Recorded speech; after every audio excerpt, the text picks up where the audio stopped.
Bismillahirrahmanirrahim. Assalamualaikum warahmatullahi wabarakatuh. Selamat siang, salam sejahtera bagi kita semua. Yang terhormat Bapak Warek 1, Bapak Dr. Ayus Ahmad Yusuf, MSI. Yang kami hormati seluruh tamu undangan, rekan-rekan, serta hadirin yang berbahagia. Puji syukur kita panjatkan kehadirat Allah Subhanahu wa Ta'ala karena atas rahmat dan karunia-Nya hari ini kita dapat berkumpul bersama dalam acara launching aplikasi e-Wisuda. Sebuah inovasi terbaru yang diharapkan dapat memberikan manfaat dan kemudahan dalam pelayanan pendaftaran wisuda di UIN Siber Syekh Nurjati Cirebon. Hadirin yang berbahagia, izinkan saya membacakan susunan acara launching pada hari ini. Yang pertama, acara pembukaan, lalu ada sambutan-sambutan, lalu ada demo aplikasi, dan juga penjelasan singkat, serta acara penutup. Mari. Selanjutnya, acara sambutan yang akan diberikan oleh Kepala Pustikom, yaitu Bapak Rianto STMkom. Kepada Bapak Rianto, kami persilakan.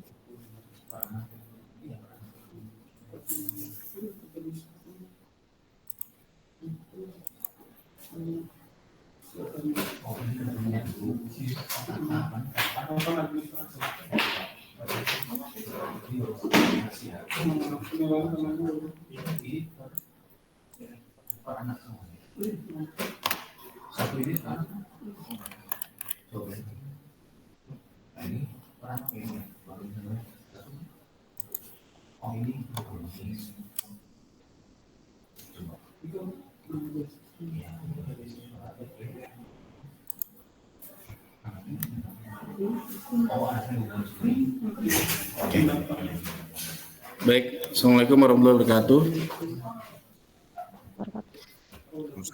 Alhamdulillahirrahmanirrahim. Puji syukur kepada Allah Subhanahu wa Ta'ala, kita bisa berjumpa di forum online ini yang insya Allah ini adalah agenda yang akan terus kita rutinkan ketika kita launching sebuah sistem informasi ataupun ada teknologi-teknologi terbaru yang kita rilis.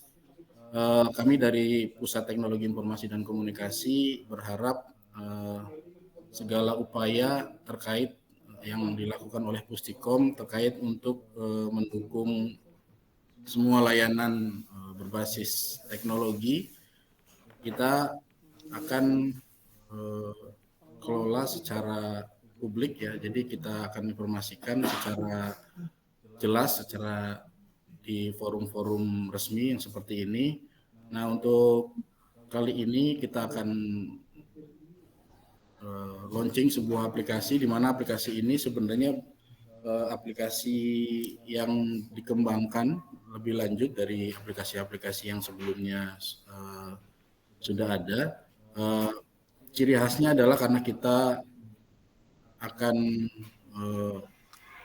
mewujudkan salah satu perkin yaitu satu data. Jadi semua aplikasi yang ada di lingkungan UIN Siber Syekh Nurjati adalah aplikasi yang punya konektivitas, interoperabilitas antara satu aplikasi dengan satu yang lainnya. Di aplikasi Wisuda ini adalah aplikasi yang berintegrasi dengan SIAKAD, kemudian dengan pembayaran, perpustakaan, dengan data-data pendukung lainnya seperti itu. Sekilas saja ini saya hanya bicara terkait dengan latar belakang. Latar belakang dari pengembangan aplikasi ini adalah untuk yang pertama efisiensi waktu. Jadi beberapa evaluasi yang kita catat ini terutama di pendaftaran wisuda ini kita sorot terkait dengan efisiensi waktu. Kemudian minimalisasi dari human error. Nah, yang ketiga terkait dengan transparansi status pengajuan. Jadi nanti para wisudawan bisa tahu statusnya, posisinya seperti apa, kenapa bisa tertolak pengajuannya, kenapa tidak bisa mendaftar, semuanya nanti akan terdefinisikan melalui notifikasi yang muncul di aplikasi calon wisudawan. Nah, tujuannya ini untuk mempermudah mahasiswa ya tentunya ya. Kemudian yang kedua di balik itu adalah integrasi data, di mana kita nanti secara real time bisnis proses di dalam aplikasi ini adalah aplikasi yang saling berintegrasi gitu ya secara real time. Kemudian yang ketiga untuk efisiensi waktu supaya mahasiswa ini tidak kemudian saat periode pendaftaran tidak berkerumun ke kampus, cukup di rumah, cukup menggunakan handphone, dan semua panduannya sudah mudah-mudahan langsung dipahami oleh mahasiswa karena tahap demi tahapannya sudah sangat disusun secara jelas dan rinci gitu ya. Nah, yang keempat itu terkait dengan digitalisasi. Nah, kemudian ini beberapa fiturnya, jadi fitur wisudanya sama ya. Jadi intinya di dalamnya ada integrasi, kemudian beberapa persyaratan ini mahasiswa tidak perlu lagi banyak repot-repot harus copy sana, copy sini, scan sana, scan sini, upload beberapa berkas. Ini semuanya sudah persyaratan sebagian besar sudah terintegrasi. Misalkan mahasiswa dinyatakan bisa mendaftar karena semua sudah melalui tahapan administrasi yang terpenuhi. Nah, ada mahasiswa calon wisudawan yang tidak bisa daftar, nah, berarti ada prasyarat administrasi yang belum dipenuhi. Nah, sehingga mahasiswa yang bisa mendaftar wisuda adalah mahasiswa yang sesuai dengan prasyarat akademik yang sudah terpenuhi. Nah, ini contohnya misalkan dari sisi pembayaran, misalkan mahasiswa tidak bisa mendaftar karena dari pembayarannya masih belum selesai. Nah, ini sistem akan mendeteksi. Kemudian mahasiswa yang belum yudisium, nah ini akan tertolak juga. Kemudian mahasiswa yang belum ngurus bebas perpustakaan dan persyaratan-persyaratan administrasi lainnya yang belum terpenuhi, maka mahasiswa secara otomatis akan tertolak. Nah, ini memberikan sebuah layanan manfaat secara umumnya. Ini memberikan layanan kepada mahasiswa secara cepat dan transparan. Kemudian membantu para operator yang ada di tingkat fakultas ataupun di tingkat institut.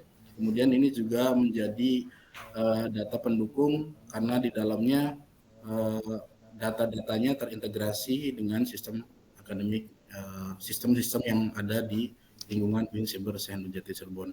Nah, nanti setelah tahapan top launching ini kita akan lanjutkan dengan sosialisasi para operator di fakultas.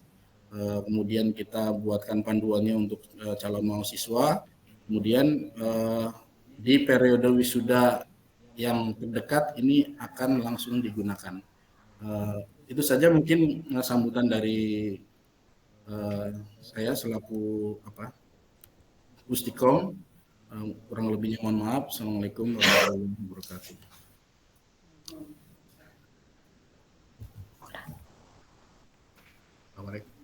Oh ya. Selanjutnya sambutan dari Bapak Warek 1, Bapak Dr. Ayus Ahmad Yusuf. Kepada Bapak Dr. Ayus Ahmad Yusuf sekaligus melakukan peresmian soft launching aplikasi e-wisuda. Kepada Bapak Dr. Ayus Ahmad Yusuf, MSI, kami persilakan. Baik, terima kasih. Suaranya jelas, Mbak Intan? Ya, jelas Bapak. Jelas ya. Assalamualaikum warahmatullahi wabarakatuh. Waalaikumsalam warahmatullahi wabarakatuh. Alhamdulillah wa syukurillah, la haula wala quwwata illa billah. Allahumma shalli ala sayyidina Muhammad wa ala sayyidina Muhammad. Yang sama-sama kita hormati, kita banggakan Pak Yanto beserta tim dari Pustikom, para dekan, wakil dekan, ketua jurusan, kapus, para dosen ya, terus juga mahasiswa dari tadi diundangnya saya lihat ada DEMA, SEMA, HNJ ya. Alhamdulillah kita bisa bertemu di forum ini dalam rangka soft launching ya. Ini baru soft launching ya, belum yang hard launchingnya gitu ya. Berarti nanti ada launching besarnya gitu ya. Pertama kami menyambut baik ya atas inisiatif dari tim Pustikom untuk mencoba merangkai atau membuat aplikasi yang arahnya itu adalah menuju ke UIN Siber Sendul-Jati Satu Data. Nah, artinya ini tidak terlepas dari proses identifikasi masalah ya selama ini. Jadi kalau sekarang ada teman-teman dari dosen, ada khususnya mahasiswa yang senantiasa bertanya kaitan dengan wisuda dan seterusnya, hasil evaluasi rapat gitu, kami dari tim akademik yang di dalamnya ada Pustikom, kita senantiasa terus berdiskusi, mencari cara terbaik atau jalan terbaik bagaimana kita mengelola data itu menjadi lebih efektif dan lebih efisien. Dan salah satu yang kita lihat adalah pada saat ini. Nah, kita melihat bahwa problem-problem di kampus kita selama ini adalah kaitan dengan problem akurasi data. Ya, akurasi data itu satu, misalkan kita belum punya data mahasiswa yang sama, baik pada level prodi, level fakultas, akademik, keuangan, dan seterusnya. Itu selama ini kita banyak dihadapkan kepada problematika data yang berbeda. Yang kedua, data yang tersebar. Data ada di mana-mana, tapi begitu ditanya, kita misalkan data mahasiswa berapa jumlahnya, nah kita kadang-kadang agak kesulitan mencari data itu. Terus yang ketiga, juga kaitan dengan asymmetric information, ada informasi yang tidak sama. Ini biasanya kaitan dengan menjelang wisuda ya, ketika menjelang wisuda itu, data-data yang disampaikan oleh mahasiswa yang akan wisuda itu kadang-kadang berbeda. Dari data awal ketika pendaftaran sebagai mahasiswa, data ketika akan menjelang wisuda, penulisan ijazah itu juga tidak sama. Nah, jadi itu yang terjadi. Terus juga terkadang kita mengulang mencari data. Kita senantiasa mencari data. Padahal ketika mahasiswa daftar ulang, itu sebetulnya sudah mengisi form isian datanya. Itu gambarannya itu. Nah, sehingga seiring dengan hasil proses identifikasi masalah tadi, kita coba mencari solusi, kira-kira apa yang perlu dilakukan. Nah, tahapan yang sangat penting saya kira dan sangat strategis, ini yang dilakukan oleh Pustikom, artinya ini adalah sebuah upaya yang sangat luar biasa ya, artinya membangun sebuah aplikasi yang nantinya itu hanya sekali. Jadi data yang ditampilkan itu nanti ketika akan ada yudisium, mau wisuda, terus kaitan aktivitas lainnya, datanya ya satu. Itu misalkan data Intan misalkan, ya satu udah. Nah, Intan alamatnya di mana dan seterusnya itu ada satu. Misalkan Amel dan seterusnya atau yang lain-lainnya itu satu data. Jadi ketika menjelang wisuda, kita tidak perlu repot-repot lagi mengisi formulir dalam bentuk kertas ya yang diisi dan seterusnya. Itu kadang-kadang ketika ngisi di form kertas itu kan akurasi datanya kurang, nggak meyakinkan. Nah, beda dengan sistem aplikasi ya. Dengan sistem aplikasi dari mulai daftar sebagai mahasiswa sampai menuju ke wisuda itu data sama, tinggal melengkapi. Nah, ini yang dilakukan oleh Pustikom, terobosan yang luar biasa dengan membangun sebuah aplikasi e-wisuda. Dan ini aplikasi ini mudah-mudahan friendly ya, bisa pakai HP itu yang kita harapkan. Nah, ini yang banyak kemarin beberapa teman-teman dari DEMA, SEMA, terus juga dari beberapa lembaga dari PES Kampus itu mempertanyakan tentang kaitan dengan wisuda ya, dengan wisuda. Nah, salah satu yang membuat jalur panjang ketika menuju wisuda itu adalah tadi kaitan dengan mengisi form, terus juga mengisi PIN, karena data nggak sama, bolak-balik ke panitia ke wisudawan, khawatir datanya beda. Nah, itu kan membuat jalurnya lama gitu. Nah, mudah-mudahan dengan program yang dibuat Pustikom dengan aplikasi ini ya, dengan aplikasi ini bisa mempermudah gitu ya, bisa mempermudah teman-teman semua, layanan semua, dan ini bisa menjadi UIN Siber Sendul-Jati Satu Data. Nah, itu saya sangat atas nama pimpinan sangat mengapresiasi apa yang dilakukan oleh Pustikom dengan terobosannya, saya kira, dan ini patut kita banggakan, kita hargai. Mudah-mudahan ini menjadi sebuah langkah yang strategis yang penting buat perjalanan kampus kita sebagai salah satu kampus siber ya, dengan layanan-layanan digital yang penuh akurasi ya terkait dengan pengolahan datanya. Saya kira demikian pada teman-teman semua, pada Pak Yanto. Nanti kita lihat bagaimana tampilan dari aplikasinya seperti apa, proses bisnisnya seperti apa. Mudah-mudahan di proses bisnis wisuda ini bisa mengcover ya, memenuhi harapan informasi yang dibutuhkan oleh kita semua, baik oleh UIN ataupun oleh mahasiswa ataupun juga oleh alumninya nanti kelak. Saya kira demikian, mari kita sama-sama membuka kegiatan soft launching ini dengan sama-sama membaca basmalah. Bismillahirrahmanirrahim. Saya kira demikian, terima kasih pada Pak Yanto dan teman-teman semua. Saya tutup. Bila taufiq wal hidayah. Assalamualaikum warahmatullahi wabarakatuh. Waalaikumsalam warahmatullahi wabarakatuh. Terima kasih kepada Bapak Dr. Ayus Ahmad Yusuf yang sudah meresmikan aplikasi e-wisuda. Selanjutnya, acara demo aplikasi yang akan dilakukan oleh Bapak Labib dari Pustikom. Kepada Bapak Labib.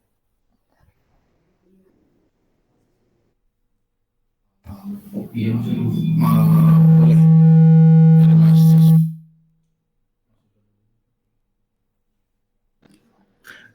Assalamualaikum warahmatullahi wabarakatuh. Waalaikumsalam warahmatullahi wabarakatuh. Oke, izin untuk share screen terlebih dahulu ya. Ini tampilan awal dari aplikasinya, aplikasi e-wisuda. Di sini satu pintu yang untuk mahasiswa, fakultas ataupun dari akademik. Di sini cukup satu pintu. Cek. Untuk suaranya aman nggak? Aman. Oke. Nah ini untuk loginya di satu tempat ketika membuka halaman wisuda.uinssc.ac.id nanti akan diarahkan langsung ke login page ini, dan untuk mahasiswa bisa menggunakan kredensial, username dan NIM dan passwordnya dari Smart Campus ataupun dari si Akad. Ini sudah terintegrasi. Nah untuk contohnya di sini. Untuk contohnya, ketika awal masuk di sini diharuskan untuk mencetak transkrip keuangan. Di sini tinggal klik cetak transkrip, setelah itu tinggal di save as PDF aja. Nanti teman-teman bisa langsung muncul dialognya. Ini mungkin nggak muncul di teman-teman. Tapi di sini nanti bakal muncul save as PDF, nanti bisa juga. Nah setelah itu teman-teman diharuskan untuk verifikasi data diri untuk tahap keduanya. Untuk tahap 1 dan 2 ini dia bisa diakses selama periode pendaftaran. Artinya ketika teman-teman belum submit statusnya, nah itu masih bisa diakses. Nah, untuk data diri juga di sini bisa dirubah, pastikan data yang paling baru ya, untuk emailnya, untuk tempat lahir juga, tanggal lahir. Nah, terus untuk NIK-nya dan seterusnya. Nah, untuk nomor handphonenya juga diharapkan yang paling baru karena ini nanti kedepannya ketika sudah diaktifkan, nanti teman-teman bisa mendapatkan notifikasi dari ID-nya sendiri ya, dari aplikasinya ya. Untuk nomor handphonenya silakan bebas di sini. Nah, selanjutnya di submit.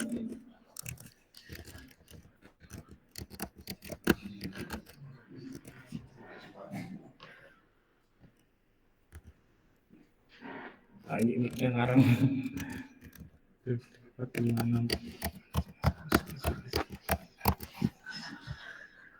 Berapa nggak sih? Oh gitu.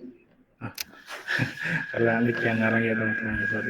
Nah ini untuk tahap 1 dan 2 sekali lagi bisa teman-teman ubah lagi. Untuk mengeceknya nanti di bawah sini ya, untuk namanya, NIK, tempat tanggal lahir, lalu untuk nomor HP-nya itu harus sesuai. Nah, untuk di selanjutnya ini ada pendaftaran wisudanya. Nah, ini teman-teman ada 4 status yang harus diverifikasi, yaitu bebas pustaka.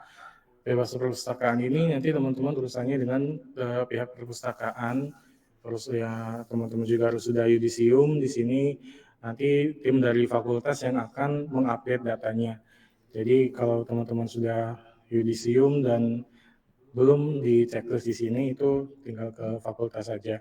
Lalu ada PISN eligible, ini terkait dengan nomor ijazah ya. Nanti hubungannya juga dengan fakultas. Nanti kalau dari fakultas sudah beres semua, nanti teman-teman tinggal bisa lanjutkan dari sini. Nah, nanti ini ada status yang tidak bisa dilanjutkan seperti ini. Nah, nanti itu urusan dari fakultas. Oke, nah ini izin untuk loncat sedikit ke fakultasnya ya.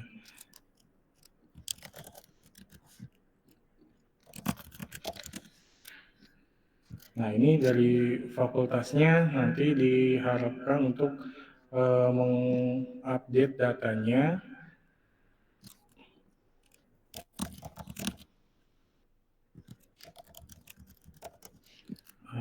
Sebentar.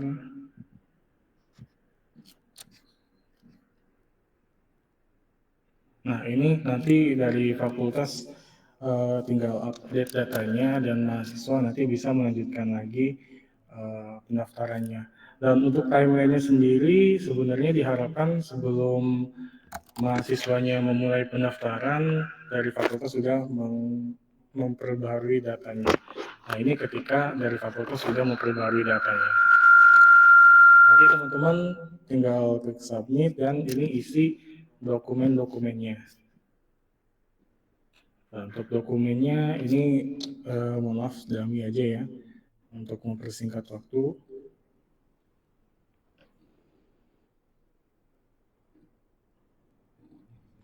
Ini semua diisi sesuai dengan data dari teman-teman. Untuk di sini tesis abstrak bagi yang S1, S2 atau S3 ini disesuaikan saja, berarti abstrak dari skripsinya, tesis ataupun disertasinya. Nah, ini untuk pesan-kesannya ya teman-teman ya. Pesan-kesan teman-teman selama berkuliah nanti dimasukkan di sini, lalu klik submit.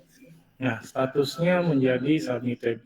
Dan ketika sudah submitted, teman-teman ketika masuk lagi ke episode ini sudah tidak bisa mengakses tahap 1 dan 2.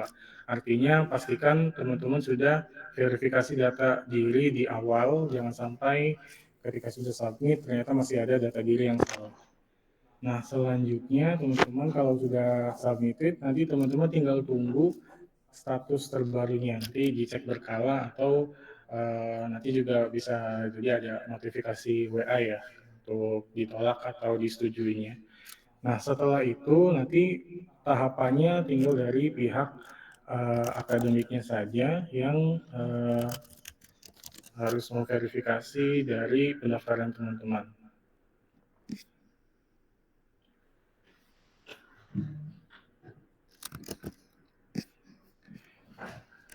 Nah, dari pihak akademik nanti tinggal verifikasi apakah dokumen-dokumen yang diajukan sudah sesuai atau belum.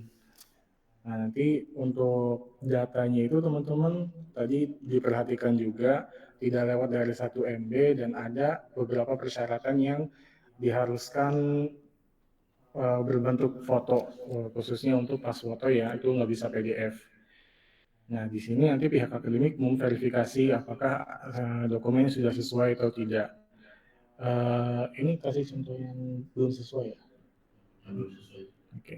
Nah, ini misalkan ada beberapa yang belum sesuai nih dari dokumennya.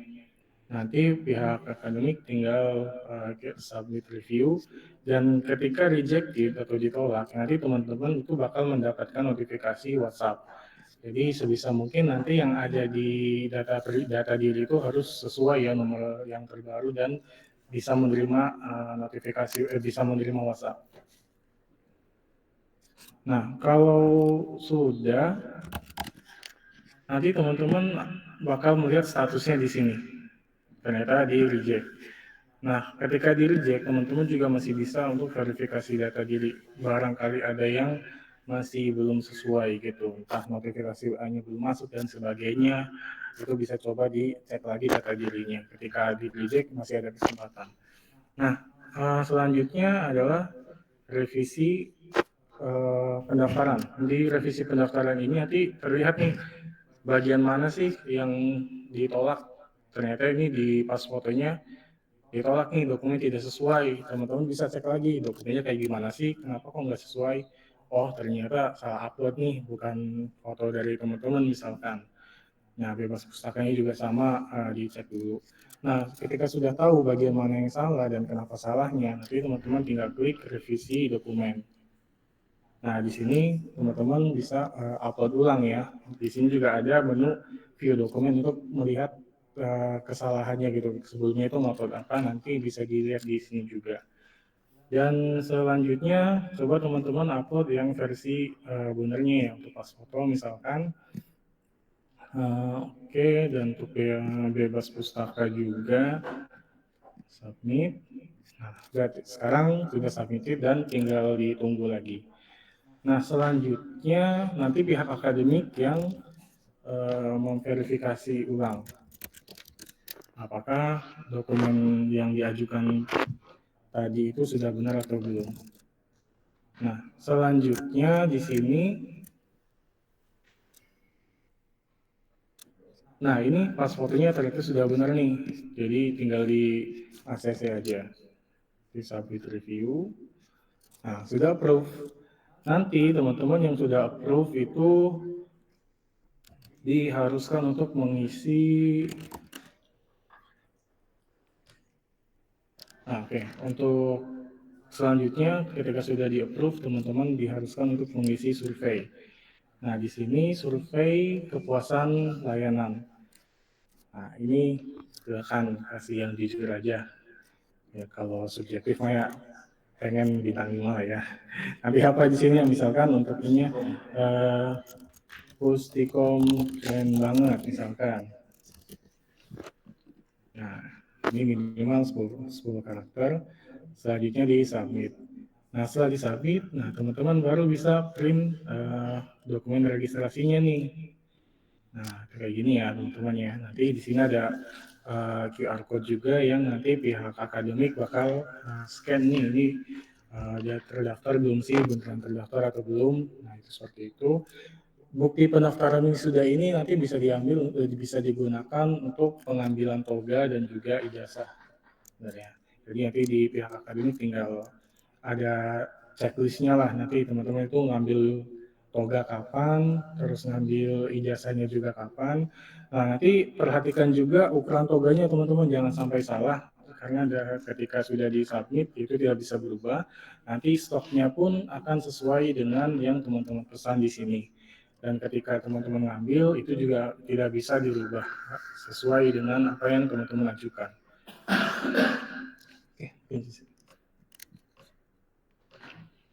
Oke, terima kasih.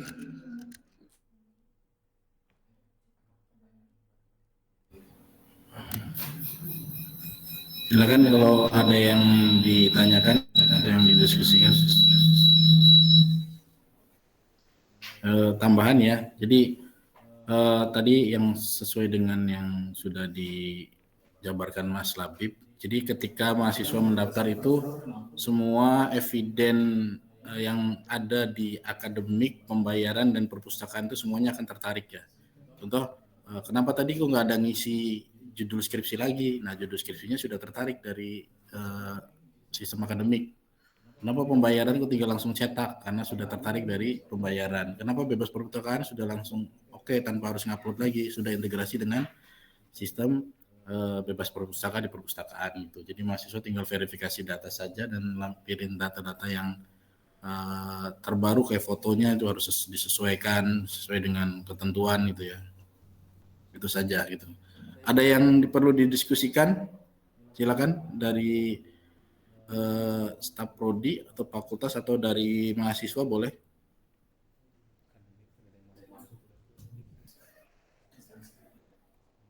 Ada yang perlu didiskusikan? ini kayaknya sudah langsung jelas ya, karena memang tujuan kami itu sebenarnya. Jadi bikin aplikasi itu nggak terlalu nggak membuat si usernya banyak nanya, udah ngerti langsung. Kan mungkin sambil tutup mata satu mungkin udah langsung bisa, oh ini maksudnya begini gitu. Nah itu tujuannya memang begitu. Pak Yanto, kalau siklus dari setelah yudisium sehingga masuk ke wisuda itu ada nggak urutannya? Masuk di wisuda enggak? Oh siklusnya Pak? Iya. Ya, oke baik, terima kasih Pak Warek. Jadi begini, calon wisudawan yang berhak mendaftarkan wisuda ini pertamanya mahasiswa itu sudah dinyatakan lulus melalui SK Yudisium. Nah, di mana SK Yudisium sebelum mahasiswa Yudisium itu di admin fakultas itu juga dipastikan bahwasannya pelaporan mata kuliahnya di PDDikti itu sudah eligible, sudah layak mendapatkan PIN, PISN. Nah, jadi misalkan tadi ada yang merah nih, oh teman saya sudah hijau ya, yang terkait dengan yudisiumnya, saya masuk kok nggak bisa daftar, kan masih merah terus. Nah itu tahapannya harus ngecek di fakultas, Bu saya sudah yudisium, tapi kenapa di aplikasi wisuda saya masih merah? Nah berarti admin fakultas belum mengupload SK Yudisium ke sistem. Nah, jadi SK Yudisium sudah diupload, itu mahasiswa nanti akan prasyarat yudisiumnya akan hijau, ya centang hijau.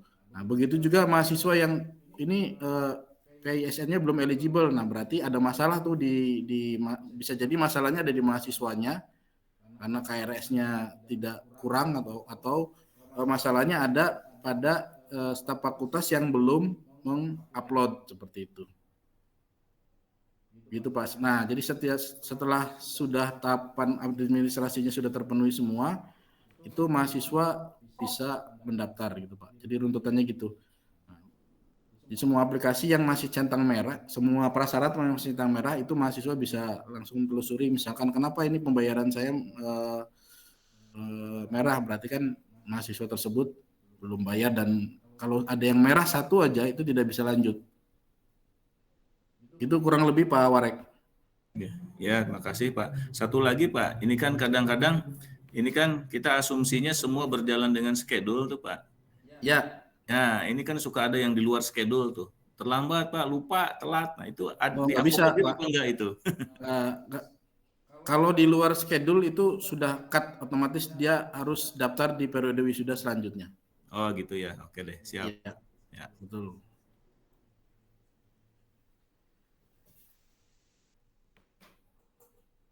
Jadi sebenarnya untuk wisuda itu kan yang terpenting adalah yudisium ya. Kalau wisuda kan seremonial gitu ya.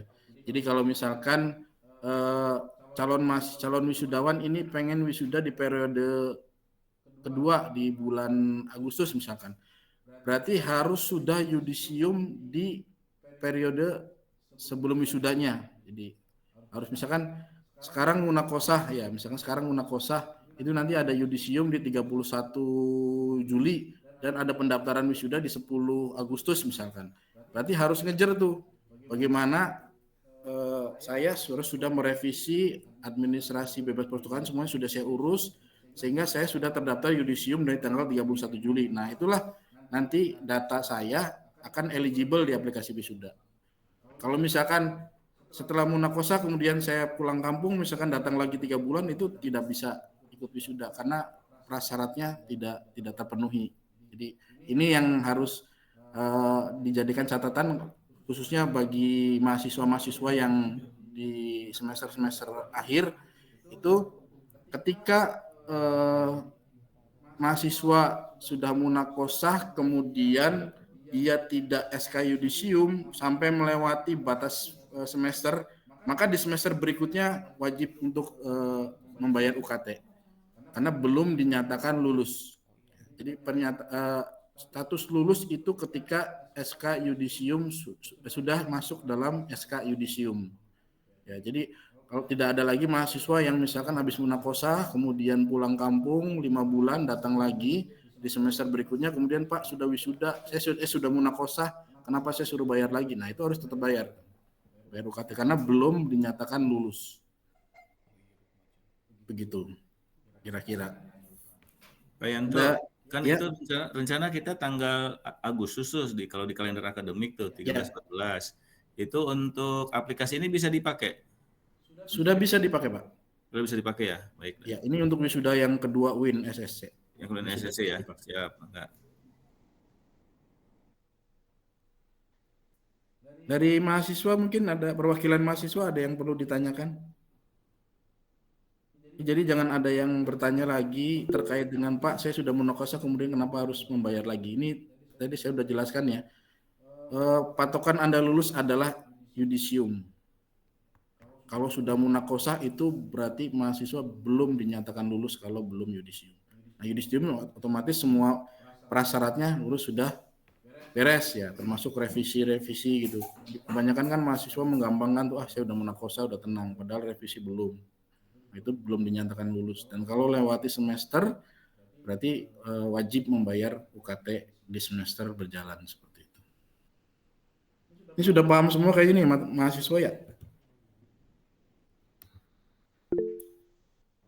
Ada Mbak Fitri. Ya, Assalamualaikum Bapak, punten izin bertanya sebelumnya. Terkait tanggal periode dimulainya pendaftaran sampai penutupan pendaftaran wisuda itu dari kapan sampai tanggal kapan ya Pak? Soalnya di kalender akademik yang tertulis cuma pelaksanaannya aja. Terima kasih Pak. Oke. Ya, untuk pendaftaran wisuda nanti akan ada informasi di web resmi WIN ya.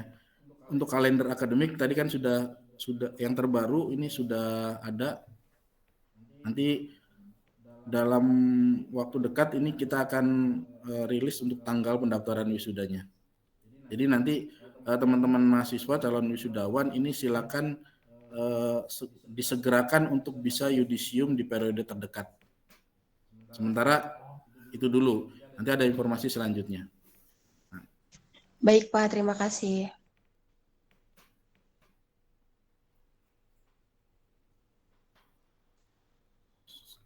Dari teman-teman prodi ada yang perlu didiskusikan? Oh ini ada ini. Untuk periode udah ya. Ada lagi? Caranya bagaimana literasi membacanya? Izin bertanya Pak. Iya Mbak Yuli silakan. Kalau untuk kan tadi kan ada abstrak bagian tesis ya Pak. Berarti kalau untuk yang lulusan S1 itu tidak perlu dicantumkan ya? Teksnya saja Mbak. Teks abstraknya. Berarti tetap ya walaupun berarti yang S1 Copy paste juga aja abstraknya. ya. Copy paste abstraknya aja. Oke, siap. Terima kasih Bapak. Ya. Atau sarana prasarananya mungkin kepala sekolah. Jadi karena dibebas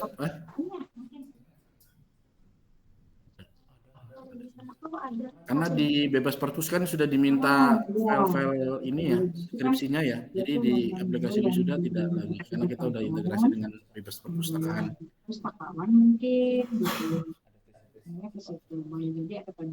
termasuk judul juga ini biasa kebiasaan mahasiswa nih ya, ketika ada revisi judul nggak segera langsung diperbaiki di Siakat ini nanti akan tertarik juga nanti di aplikasi wisudanya. Nah, dipastikan ketika tahap di ketiga itu ada validasi data, cek dulu ini sudah sesuai apa belum. Kalau misalnya belum sesuai berarti dirubah dari Siakatnya. Ini staf prodi atau staf jurusan. Dan jika sudah menyatakan data itu valid, maka ini akan dijadikan untuk data ijazah. Dan mudah-mudahan dengan aplikasi ini berjalan, insya Allah kita akan bisa lebih mempercepat pencetakan ijazah. Jadi kita kalau seperti begini, sebetulnya pertanyaan. Begitu ya, ada lagi? Tadi seperti kuantitatif, ya. Ya, sepertinya cukup. Respon, bagaimana respon siswa terhadap itu upaya pihak sekolah mengelola pojok baca.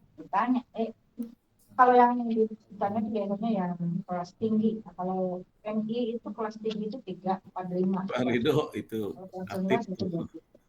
Artinya kelas 1, 2, 3 belum bisa memberikan. Sudah tidak ada lagi? Kalau sudah tidak ada, Referensinya yang kelas hanya di chat, yang di chat. Oh iya udah tadi yang di chat tadi. Nanti ada diinformasikan di pengumuman web. Kalau sudah tidak ada, saya kembalikan ke pembawa acara.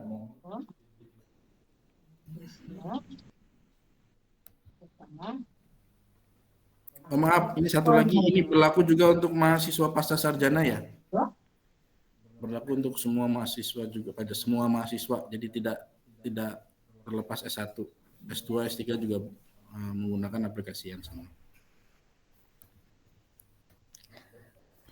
Baik, terima kasih kepada Bapak Rianto selaku Kepala Pustikom dan juga Bapak Labib. Demikian rangkaian acara launching aplikasi e-Wisuda hari ini. Kami mengucapkan terima kasih kepada seluruh pihak yang telah mendukung terselenggaranya acara ini. Semoga aplikasi e-Wisuda menjadi